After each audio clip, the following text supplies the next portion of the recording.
సత్యసాయి జిల్లా రొద్ద మండలంలో వినాయక స్వామిని దర్శించుకున్న అనంతరం మంత్రి సవితమ్మ మీడియా ద్వారా మాట్లాడారు.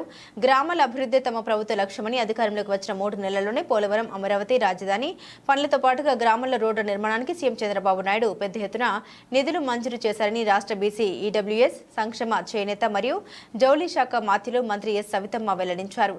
శుక్రవారం రొద్ద మండలంలో జాతీయ గ్రామ ఉపాధి హామీ పథకం కింద 1,25 లక్షలతో చేపట్టిన రొద్దం కందుకూర్లాపల్లి సిసి రోడ్డు నిర్మాణానికి మంత్రి భూమి పూజ కార్యక్రమం నిర్వహించారు.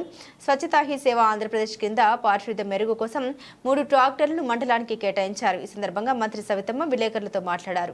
సీఎం చంద్రబాబు అభివృద్ధి లక్ష్యంగా పనిచేస్తున్నారన్నారు. డిప్యూటీ సీఎం పవన్ కళ్యాణ్ గ్రామాల స్వరూపాన్ని మార్చాలనే సంకల్పంతో ఉన్నారన్నారు. మంచి రోజులు వచ్చాయని తెలియజేయాలి. అంటే చంద్రబాబు నాయుడు అని నేను అని ప్రమాణ స్వీకారం చేసిన రోజు నుంచి ఒక పక్క అమరావతి పనులు కావచ్చు, పోలవరం కావచ్చు, గ్రామీణ అభివృద్ధి కూడా చాలా ఇంపార్టెంట్ అనే ముఖ్యమంత్రి చంద్రబాబు నాయుడు గారు అహర్నిశలు ఒక పక్క చంద్రబాబు నాయుడు గారు పనిచేస్తూ, ఒక పక్క మంత్రులు, ఎమ్మెల్యేలు, అధికారులు అందరినీ పనిచేస్తూ నిజంగా ఒక పక్క పవన్ కళ్యాణ్ గారు కూడా ప్రత్యేకమైన ధన్యవాదాలు కూడా తెలియజేస్తున్నాం. ఈరోజు మన నియోజకవర్గానికి కూడా 23.5 కోట్ల రూపాయలు ఎన్ఆర్జీఎస్ ద్వారా కూడా శాంక్షన్ అయింది. ఆ పనులు కూడా మొదలు పెట్టాం. అదేవిధంగా ఈరోజు రొద్ద మండలంలో కందుకూరుపల్లి గ్రామానికి ఎన్నో ఏండ్లుగా సుమారుగా గత 25 సంవత్సరాలుగా ఈ కళ నెరవేరలేదు. అలాంటి సమయంలో ఈరోజు కందుకూరుపల్లి ఎన్నికలతో మేము మాట చెప్పాం. కందుకూరుపల్లి రోడ్డు వేసిన తర్వాత నేను రోడ్డు చూస్తానని మాట చెప్పాను. ఈరోజు కందుకూరుపల్లి రోడ్డు కూడా ఈరోజు 1,25 లక్షలతో పూర్తి చేశాం.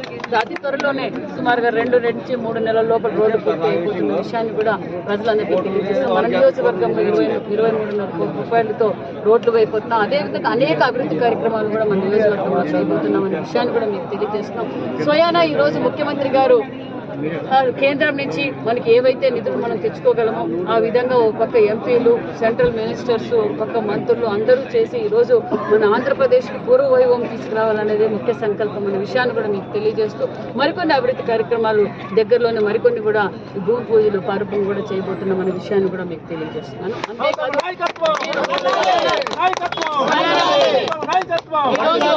రొద్ద మండలంలో కూడా స్వచ్ఛ భారత్ కింద 3 ట్రాక్టర్లు కూడా ఇచ్చాం. దానికి మళ్ళా ట్రైలర్ కూడా ఇస్తాం. అదేవిధంగా 15th ఫైనాన్స్ కింద సర్పంచ్ నిధులు కూడా మనం మంజూరు అయ్యాయి. గత 5 ఏళ్లుగా ఎలాంటి అభివృద్ధి జరగలేదన్న విషయం రాష్ట్రానికి తెలుసు, ప్రజలకి తెలుసు.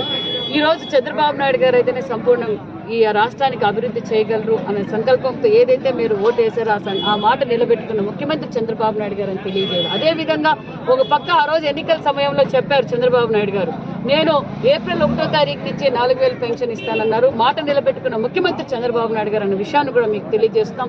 ఈరోజు అదేవిధంగా ఇసుక అన్నారు, ఉచిత ఇసుక ఇస్తున్నాం. అదేవిధంగా జగన్ భూ చట్టాన్ని రద్దు అన్నారు, జగన్ భూ చట్టాన్ని కూడా రద్దు చేశాం. డిఎస్సి 5 ఏళ్లుగా యువతకు ఎలాంటి భరోసా లేకుండా యువత తప్పతావులు బట్టి ఎన్నో వ్యసనాలకు అలవాటు పడ్డారు. ఎందుకంటే ఉద్యోగ అవకాశాలు లేవు. కానీ చంద్రబాబు నాయుడు గారు ఏదైతే తొలి సంతకం అన్నారో ఆ తొలి సంతకం చేసి అదేవిధంగా మన నియోజకవర్గానికి కూడా, ఎందుకంటే ఎంజేపీ స్కూల్స్ చాలా డిమాండ్ ఉన్నాయి. ఒక పక్క అనంతపురం, కర్నూలు జిల్లాలో, ఉమ్మడి కర్నూలు, అనంతపురం జిల్లాలో స్కూల్స్ బాగా డిమాండ్ ఉన్నాయి. నేను బీసీ వెల్ఫేర్ మినిస్టర్ అయిన తర్వాత సార్ మా ప్రాంతంలో ఇంకా మరికొన్ని స్కూల్స్ కావాలంటేనే ఇమీడియట్ గా మన పెనుగొండ నియోజకవర్గానికి ఎంజేపీ స్కూల్ కూడా ఒకటి గర్ల్స్ కూడా శాంక్షన్ చేశారు. మొన్నటి రోజు మనం ఆల్రెడీ స్టార్ట్ చేశాం.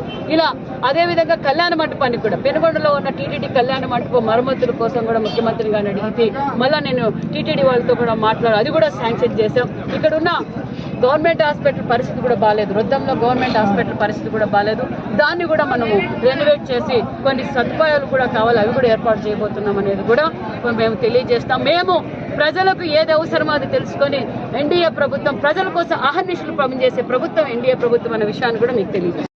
సంపూర్ణమైన మెజార్టీ కూడా మేమే ఇస్తున్నాం అని చాలా సార్లు చెప్పారు. నేను కూడా ఎన్నికల సమయంలో మీకు మాట చెప్పాను, ఖచ్చితంగా మన రోడ్డు వేసుకున్న తర్వాతే మన ఊర్లోకి వస్తామని చెప్పామన్న విషయాన్ని కూడా మీకు గుర్తు చేస్తున్నాం. అదే మాట ప్రకారం ఈరోజు కందుకూరుపల్లికి శాంక్షన్ అయింది అయితే 60 లక్షల రూపాయలే.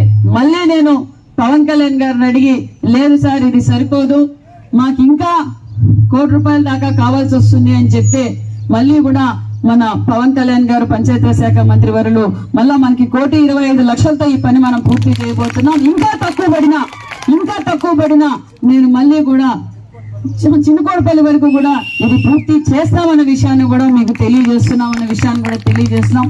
దయచేసి అందరూ సహకరించండి. ఇది సీసీ రోడ్డు వేయడం వల్ల లైఫ్ ఎక్కువ వస్తుంది. 4 మీటర్లు అంటే ఆపోజిట్ వెహికల్ కూడా మీరు పాస్ ఆన్ కావచ్చు. ఆ విషయాన్ని కలవట్టు అవసరమా అని అన్నారు. అవసరం అనుకోవడం కలవట్లు కూడా కడతామన్న విషయాన్ని కూడా మీకు తెలియజేస్తున్నాను.